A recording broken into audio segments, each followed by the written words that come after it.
Space, the final frontier.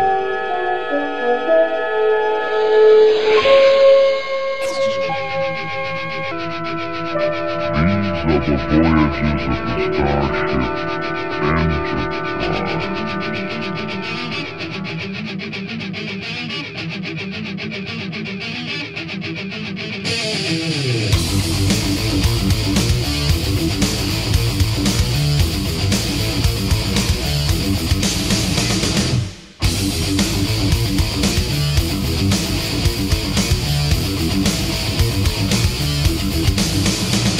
Welcome, everybody, once again. This is the Wonderful Black Hole of Sports podcast, episode 2. I decided to come back after the pilot episode, give you a weekly dose of what's going on, my takes, a few questions from the audience, and a little bit of this, a little bit of that.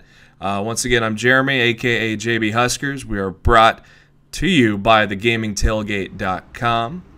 We're going to start off with our top story today. This just broke from Yahoo Sports this afternoon. Yao Ming from the Houston Rockets, after 9 NBA seasons, has decided to reportedly retire. Part of the main reason is he was limited to 5 games last season, and he missed the entire 2009-2010 season. You know, especially with the uncertainty with the lockout that has just started in the NBA. Yao Ming has decided to hang it up. And he's a very likable guy, easy to root for. Obviously was an all-star almost every year that he was in, thanks to the vote in China. But almost all of those years, I would say 7 of those 9 years, he definitely deserved it. Now, in my opinion, he's a Hall of Famer. Now, it's not going to be based on stats alone because, you know, simply put, he never was a first-team NBA player. He never had been in the finals. He'd only played in 468 games. But, I mean, I think his impact in the sport with the addition of what he did over those 7 years, especially introducing the sport of basketball to the Chinese, I think his impact on the sport combined with those 7 years, I believe, makes Yao Ming a Hall of Famer. And we are now almost to the All-Star break. After Sunday's baseball games, we will have a break on Monday. That's when the Home Run Derby will commence. The actual game on Tuesday and another day off on Wednesday before they resume next Thursday.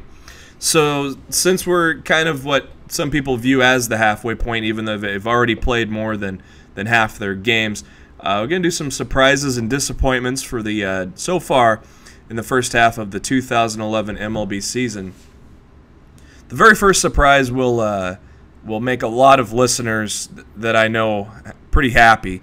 The Pittsburgh Pirates. A lot of Pittsburgh Pirate fans listen to the first edition of the podcast, and thank you for doing so. The Pittsburgh Pirates definitely, I would say, the surprise of the 2011 MLB season.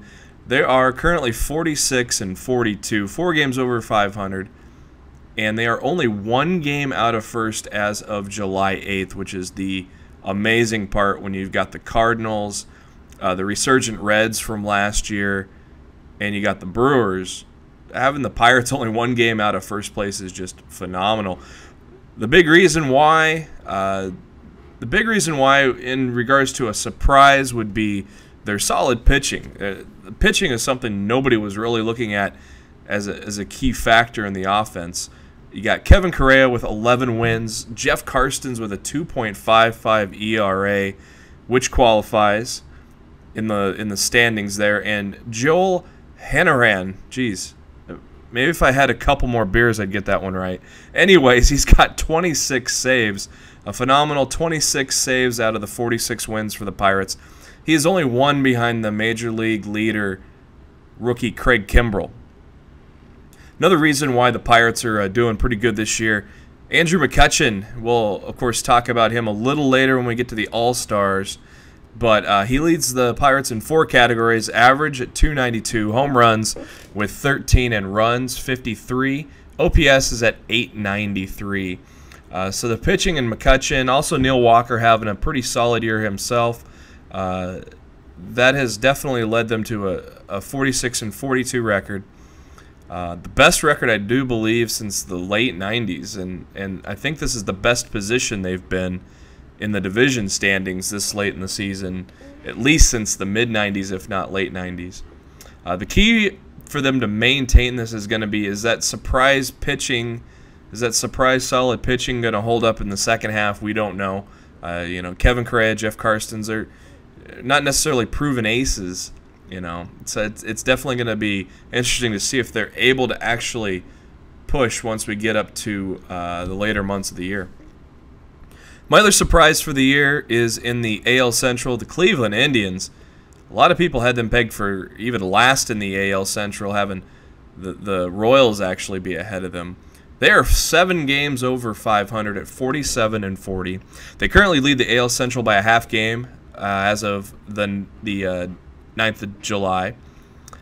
And they've actually bounced back after a little rough stretch in late May, early June. That rough stretch was almost kind of started at the same time as the injury to Travis Hafner, who is actually having a resurgence of his own, batting .335, 8 homers, 35 RBIs. When he got hurt, that was when the Indians started to slide. The big reason why the Indians are at the top of the division, though, I think, is Asdrubal Cabrera, who we will also talk about a little later in the All-Star talk. He leads the team in all the major offensive categories, batting .294, 14 homers, 51 RBIs, 55 runs, and an .840 OPS, getting near the All-Star break. He is just having a phenomenal year for the Cleveland Indians. Now let's go to our disappointments for the season so far. Top disappointment, no surprise, the LA Dodgers, who are marred in the controversy with the McCourt divorce. They are 13 games under 500 at 38-51, dead last in the NL West, and definitely should not be expected when you got talent. As I mentioned last week, you got talent such as Kemp and Ethier, Clayton Kershaw, Chad Billingsley. You need to figure that they're going to be chasing the Rockies in that NL West, but unfortunately, it's not going to get done this year. And one of the main reasons is Ted Lilly and Chad Billingsley. They're not really having great years like they did last year. Lilly's ERA is over 5. Billingsley's over 4 right now. You definitely expect those guys to have a little better performance. The biggest reason, I believe, why the Dodgers are not performing is their batting average with runners in scoring position is currently 4th worst in the majors at only .229. Outside of the Dodgers, there's not really an obvious disappointment for the season. We could name the Twins just because of their rough start. But as you look at, as of July 9th, before games start on July 9th, they are only 7 games out of first place. After the horrible start that they had, that's definitely something they can make up. When you take a look at the other 3 teams ahead of them in Cleveland, Chicago, and Detroit, it doesn't look like any of those teams are really going to run away with it. Detroit really gets hot with their pitching and their bats and their lineup. Detroit definitely has a chance to take off, but if none of those 3 take off, I could definitely see the Twins making a run for it here in August and September. Just this past weekend, the Major League Baseball All-Star roster was revealed. The game is this Tuesday night, 7 o'clock Central on Fox. The starters were announced. The starters for the AL are as follows: Avila, Gonzalez, Cano, A-Rod, Jeter, Batista, Granderson, Hamilton, and Ortiz. For the most part, the fans kind of got this mostly right. 5 out of the 8 I agree with. Jeter has no place to be in the All-Star game. He's only batting .252 with 2 homers and 22 RBIs. Deuce is wild for Jeter because he wears number 2, but this is definitely a selection that the fans whiffed on. It was just recently announced. I think it was announced today, or on July 8th, Friday, July 8th. Jeter is going to sit and rest for the All-Star game, so he is not going to play. And that is really good, in my opinion, because Johnny Peralta is going to take his spot, and of course the amazing Asdrubal Cabrera is going to start for the AL at shortstop. Also, A-Rod is going to sit due to a sore knee. The replacements here, Euclid will replace his roster spot, which is perfectly fine. And Adrian Beltre, who's having a huge year, he's not doing that contract year slump. He's having a huge year for the Texas Rangers. He'll get the start. at third base. Another one that I think is a little questionable is Josh Hamilton. He's not really been that productive in terms of what we should expect from him.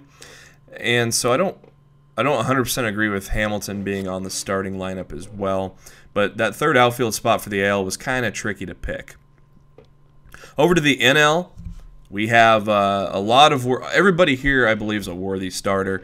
Brian McCann, Prince Fielder, Ricky Weeks, Placido Polanco, Jose Reyes, Ryan Braun, Lance Berkman, and Matt Kemp, all worthy starters. I actually had picked all these starters but two of them.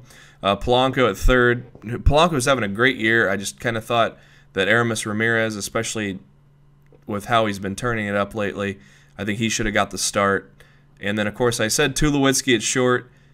He will actually, I believe, he will get the start at short because Reyes is on the DL. So, in a way, I might actually have backdoored myself into getting that one right. The final vote was done over this past week for both the AL and NL to pick one person to be that final guy to make the roster. Shane Victorino from the Phillies won it in the NL, which is a pick that I agree with. But he is out now due to injury, and he's going to be replaced by Andre Ethier. Ethier is having a real solid year, so I definitely agree with that. Ethier had put together that really nice hitting streak at the beginning of the season, so definitely a good choice to fill in for Victorino on that final vote. Paul Konerko wins it for the Chi Sox in the AL. I picked him to start the All-Star game, so I'm definitely going to agree with the fans' vote on that. And, of course, every year, when there's a public vote, and then the managers kind of fill in, or the managers and players kind of fill in those positions for reserves, there's always going to be some snubs. And we still have a few days before the actual All-Star game, so these snubs may have a chance to break in. You never know. But at this time, these guys are not on the lineup. And the first one we're going to mention, of course, we'll give another shout-out to the Pittsburgh Pirate fans. Listener PSUEXV actually bribed me a whopping 69 cents on PayPal to talk about McCutchen. Andrew McCutchen as a snub. And by the way, Eric, thanks for that 69 cents. It went to the purchase of Jackass 3 on Blu-ray. Andrew McCutchen, kind of a tough call for Giants manager Bruce Bochy. It's a really crowded set of outfielders. Hunter Pence, Matt Holliday, Justin Upton, Jay Bruce, all deserving to be an All-Star. The big question is that Bochy chose Carlos Beltran over Andrew McCutchen. When you break it down, they have pretty similar numbers, but I would give the lead to McCutchen here. Beltran batting .285, 13 homers, 57 RBIs, scoring 50 runs. Definitely a big resurgence year for Carlos Beltran. But McCutchen's batting better at .292, same amount of home runs at 13, only 49 RBIs, but he has 15 stolen bases and has scored 53 runs. So I'd give the slight lean to McCutchen there. Kansas City actually has a snub, in my opinion. Former Yankee Melky Cabrera is having a great year. He's right now had 11 home runs, 48 RBIs, and 11 steals, batting .286 for the Royals. And in my opinion, I think he should be in over Matt Joyce of the Rays. Matt Joyce has had, he had a good start to the season, but over the past 6 weeks, he's really fallen off. He has the same amount of homers as Cabrera. He's batting a percentage point higher, and he's only got 40 RBIs, though, on the year. So I think that Cabrera would be a more worthy person in the All-Star lineup than Matt Joyce. Another big glaring omission is CC Sabathia, the New York Yankees. There's a couple of relievers that I think Sabathia should be in over, which is Crow and League. Because, Sabathia is just having a phenomenal year. He's got a 2.90 ERA, a 12-4 record. 11 of those 12 wins are quality starts. 117 Ks on the year, and it's for a division-leading team. I think Crow got in for KC just because every team has to be represented. Well, if you put Melky Cabrera in, the Royals are represented, and Sabathia should get the nod there. Once again, if injuries kind of come to play here the next couple of days, I could definitely see McCutchen and Sabathia getting in if there's any kind of injuries, anybody pulling out right before the All-Star game on Tuesday. All right now we're going to come to the fantasy baseball roundup. What I do here is take a look at all areas over the past 2 weeks. We see some phenomenal players, and then we also look at those past 2 weeks for some pickups of some guys that could be in your free agent pool. Guy I just mentioned, one of the best pitchers in the past 2 weeks, CC Sabathia. He's an all-star snub in my opinion. He has, over the past 2 weeks, 3 wins, a microscopic 0.40 ERA with a 1.01 whip, and 33 Ks in 22 innings. So Sabathia, definitely one of the best pitchers in the last 2 weeks.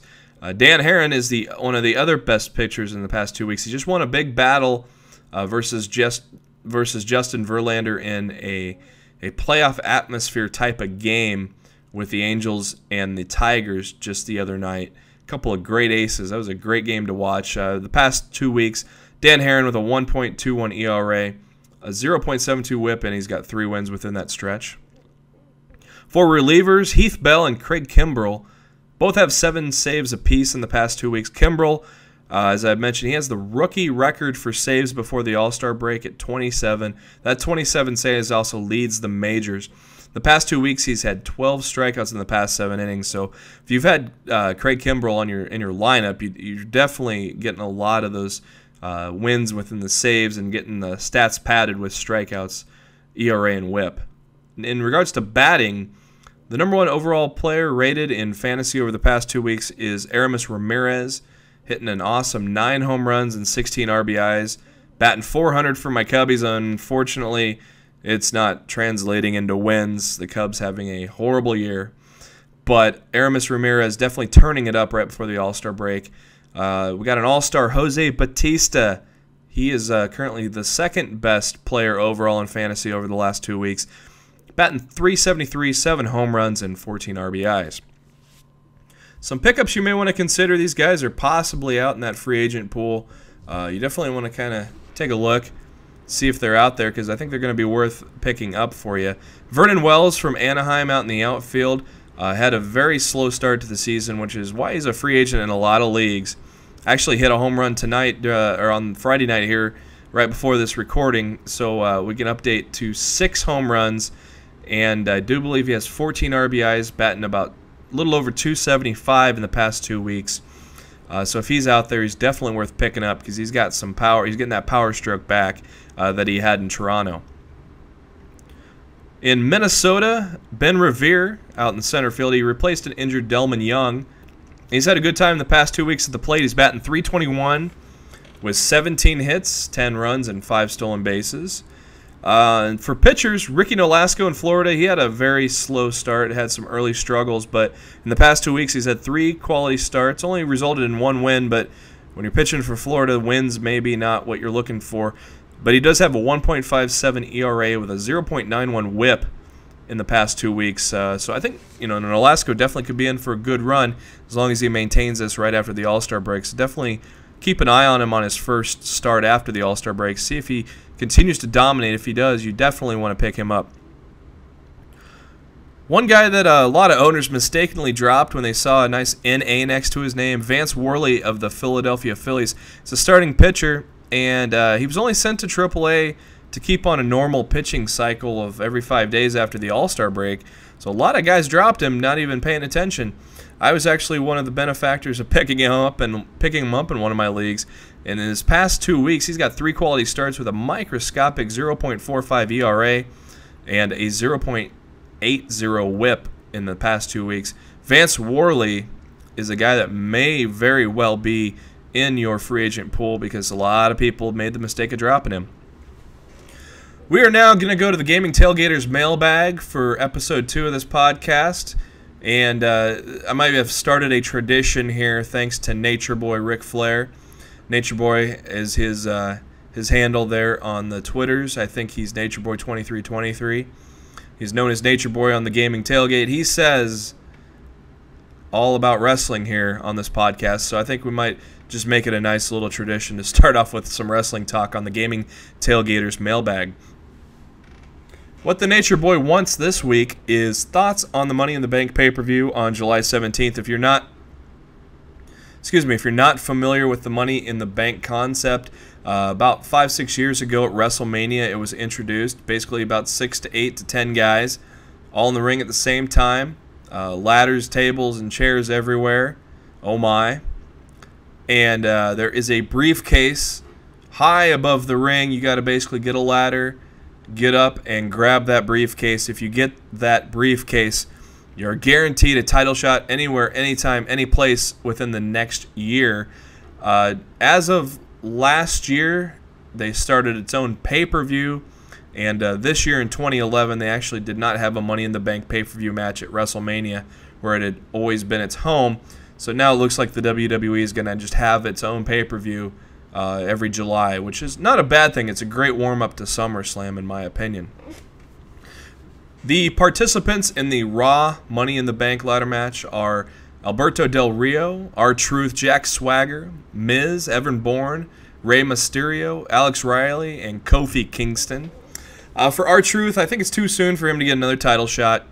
He's been a hot heel now. His recent heel turn has really gotten over with the fans. I personally like it myself. They're starting to kind of turn it into a comedy angle, which the writers, for some reason, love to do comedy. And whatever he did last Monday with being on the phone with Flo, I think that was kind of stupid. So hopefully they kind of go back to a little more edgier heel with R-Truth. But since he's been having success as a heel, I think it's possible that he wins Money in the Bank, but I'm not really going to bet on it. With Jack Swagger, there's nothing really there to tell me he's going to get a serious push anytime soon. Miz and Riley cancel each other out because I think their feud's going to continue into SummerSlam. I think after Riley's feud, Miz may start to get in that title picture again, but I don't think it's going to happen with Money in the Bank, even though he did win it last year. Evan Bourne is only there really to have some sick high spots off ladders and crazy dives, shit like that. But and also I think he's going to continue what's been a somewhat of a mini feud with Jack Swagger. That could be a SummerSlam match also. So Bourne definitely not going to win it. Kofi Kingston, I think he's just going to stay in that U.S. title race in the near future because him and Dolph Ziggler have some great matches. So he's also another one that'll have some sick spots. So he's not going to win it. So that leaves Alberto Del Rio. That's my clear favorite as the winner. R-Truth has an outside shot, but this has got to be Alberto Del Rio. So hopefully the writers kind of mix it up and don't have him win.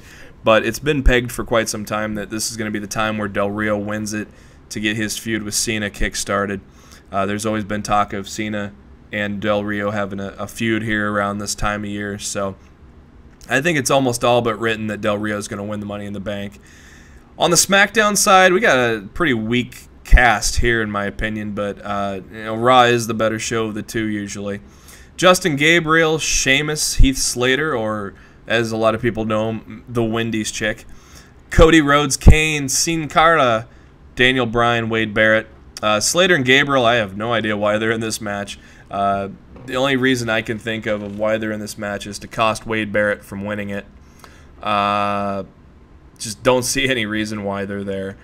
Kane had a title run last year, actually last winter, in his feud with Edge, so I think it's too soon for him to really have a chance with Money in the Bank. I don't really see it being intriguing with Kane winning Money in the Bank. Sin Cara, same as Evan Bourne. He's just there to wow the crowd. He's going to have some sick spots. There's no way he's getting a title shot anytime soon. They haven't even had a microphone in his face yet. My two dark horses for this, Daniel Bryan, Wade Barrett. I just don't see Bryan getting a push anytime soon, but it would be great if he won Money in the Bank. I definitely can see Barrett winning it. The core is done. Barrett is clearly going to be a main eventer. He's great on the mic, pretty good in the ring for a big guy. So Barrett is my second favorite guy to win Money in the Bank, but I think Cody Rhodes is going to take this briefcase. He has totally reinvented himself with this dark persona of wearing the mask ever since Rey Mysterio, quote-unquote, injured his face. In my opinion, he's a top heel in the making. And just like The Miz last year winning Money in the Bank, Cody Rhodes definitely gets elevated into that same kind of status this year, I do believe. The winner of the Money in the Bank, I think they're due to lose it cashing in. Every single time that the Money in the Bank's been cashed in, there's been a changing of the title.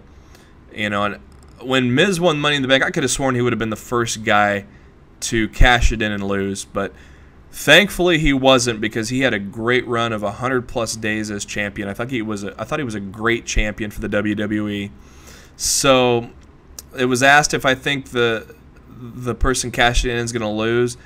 I have a feeling it's finally going to happen, but just remains to be seen. Texaco T wants to talk fantasy football, but I do not feel like talking about fantasy football until I know for sure that we're going to have some football. So we'll pass on that for now. But Texaco T did bring up another one. He wanted to know some MLB Mid-Season Awards. So obviously this is a great time to break those down. I'm going to go a different direction with NL MVP. I'm going to give it to Craig Kimbrell, the rookie closer for the Atlanta Braves. He's had 27 saves on the year, as we noted before. The Braves have 53 wins, so he's accounted for over half of the wins, closing those games out. The Braves have a 4-game lead on the wild card, but they're only 3.5 back of the Phillies in the East. So having Kimbrell in that closing role is definitely elevated the Braves. I actually, in a little upset preseason pick, I did have the Braves actually winning the NL East over the Phillies. And, you know, Craig Kimbrell's been a big surprise for everyone, because going into the beginning of the season, people were wondering if it was going to be him or Johnny Venters as the closer. And Johnny Venters has been having a hell of a year as a setup guy. So this 1-2 punch that the Braves have is phenomenal. Kimbrell won't win the MVP, but in my opinion, he's the mid-season MVP for the NL. The AL is pretty easy, I think, for me. Adrian Gonzalez just recently traded in the offseason from San Diego to Boston. He's definitely produced well in Boston. Consistent all year so far. Batting .355, 17 homers, and 77 RBIs. In the NL Cy Young, this is easy. Roy Halladay, you know, just hand it to him right now, because I don't see him falling off at all the rest of the year. He's 11-3 with a 2.45 ERA, 138 Ks, and a 1.02 WHIP. He is one of the main reasons the Phillies are in first. His NL ranks, he ranks 3rd in the ERA, 2nd in strikeouts, and 2nd in wins. You know, put those all together, and it's definitely Halladay's to win. On the AL side for the Cy Young, Justin Verlander got his name right this week, I guess. But I didn't listen back too closely, and apparently I screwed up his name last week. So if Justin Verlander's listening, that's great, even though he's not. But he is having almost identical numbers to Roy Halladay. In a way, they're better. He's 11-4. He's got a better ERA at 2.26, same amount of Ks at 138, and a better WHIP at a microscopic 0.88 for the year. His AL ranks are 2nd in wins, leads the AL in strikeouts, and 3rd in ERA. My NL flop of the year goes to Dan Uggla of the Atlanta Braves. This guy is definitely an overachiever at the second base position, where you don't really get many run producers at that position. Dan Uggla does have 14 home runs on the year, but he only has 33 RBIs. He's batting a paltry 184. That's only 61 hits and 331 at-bats. The AL flop of the year is going to be the MLB flop of the year, because he's got worse stats than Dan Uggla. Adam Dunn of the Chicago White Sox. I used to have this saying, because I had owned Adam Dunn in a fantasy keeper league, and I had a slogan for him. It was death taxes and Adam Dunn hits 40 and 100. Not going to happen this year. Batting average is worse than Uggla's, if that's possible, by 20 points. He's batting 164 on the year. I think I could bat 164 in the majors if, yeah, maybe. Give me the chance and I'll try. He's only got 9 home runs on the year, so there's no way he's going to touch 40 there. I think last year he didn't touch 40 for the first time in quite some time. 34 RBIs. So there's your major league flop of the year. Go to Morris Draconis. Let's talk about the lockout fallout in the NBA. I want to talk about it being less of a superstar league due to a possible hard cap being imposed instead of a soft cap. I don't think it's necessarily going to be better for the game. For the fans, it's not going to, because last year was just a phenomenal year. You know, everybody wanted to hate on LeBron James, so they'd tune in to root against him. And overall, the product was just great for the fans last year. So it's just a sad thing that there's going to be a lockout, but the reason why there's a lockout that season wasn't phenomenal for the owners. There's players going overseas. Already one big name has agreed in principle to play for Turkey, and that's the New Jersey Nets' Darren Williams. Already one big name to go over there. That definitely means that there could be some other big names and some mid-card names to follow. But when you go overseas, you got tax-free money there. So if you make $2 million in Turkey, you're taking home $2 million. And if there's no season, this is going to be definitely a big story to see who signs and plays over there. Because basically, if there is a season, sometime within the NBA season, they can definitely leave the European teams, come back to the NBA, no strings attached. A lot easier to just go back and forth if the NBA decides to have a season midway through. Unfortunately, though, there's no signs of progress anytime soon. I mean, the players are not going to lose paychecks for months now. Still a big divide between the owners and players, as we mentioned before. I'm not going to be surprised if the entire NBA season is gone for the 2011-2012 season. It's sad to say because the season just was phenomenal to watch last year. But that's going to do it for episode 2 of the wonderful Black Hole of Sports podcast. You can follow me on Twitter at JBHuskers. You can also follow the website I'm a part of at Gaming Tailgate. And you can also like the Facebook page if you can. Just search for the wonderful Black Hole of Sports podcast, and the page will be right there. Once again, this is Jeremy. Thanks for listening to episode 2. We'll catch you next week.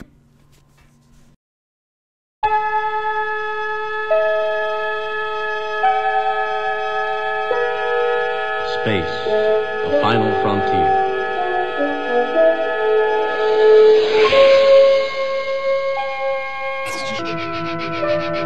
These are the voyages of the starship Enterprise.